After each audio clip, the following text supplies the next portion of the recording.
తెలుగుదేశం కార్యకర్తలు సంతృప్తి పరిచే చర్యలే ప్రస్తుతం ఈ 7 నెలల్లో కూడా జరుగుతూ వచ్చింది. మరికొన్ని కొంతకాలం పాటు ఇది జరిగేటటువంటి అవకాశం ఉంది. అందులో భాగంగా వైఎస్ఆర్ కాంగ్రెస్ పార్టీ వాళ్ళ మీద కేసులు కొట్టించడం, మొదట్లో కొట్టించడం, ఆ తర్వాత కేసులు కోర్టుల చుట్టూ తిప్పడం, మరొక వైపున దర్యాప్తుల మీద దర్యాప్తులు, ఇవన్నీ కాకుండా పూర్తిగా తెలుగుదేశం పార్టీ క్యాడర్కి ఇసుకలో వాళ్ళు తినడానికి అవకాశం కల్పించడం, మద్యంలో వాళ్ళు తినడానికి అవకాశం కల్పించడం, ఇవన్నీ నడిచిపోయింది. ఇప్పుడు ఇక నెక్స్ట్ స్టెప్ ఏంటయ్యా అంటే ఏది వాళ్ళలో వైసీపీ మీద ఉన్నటువంటి ఆ కోపాన్ని కంటిన్యూ చేయాలి అంటే ప్రత్యేకంగా దీని మీద విచారణలు చేయాలి.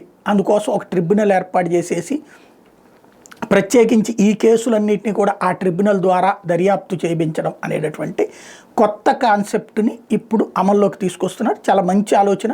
వేగంగా ఈ దర్యాప్తులు తేల్తాయి, అసలు నిజాలు తేల్తాయి. నెంబర్ 1. నెంబర్ 2 వచ్చేటప్పటికి భవిష్యత్తులో మళ్ళీ రాష్ట్రంలో ప్రభుత్వం మారినప్పుడు లేదా దేశంలో ఏ రాష్ట్రంలోనన్నా సరే ప్రతీకార రాజకీయాలు చేయాలనుకునే వాళ్ళకి ఒక కొత్త మార్గాన్ని చూపించినట్టయింది ఆంధ్రప్రదేశ్.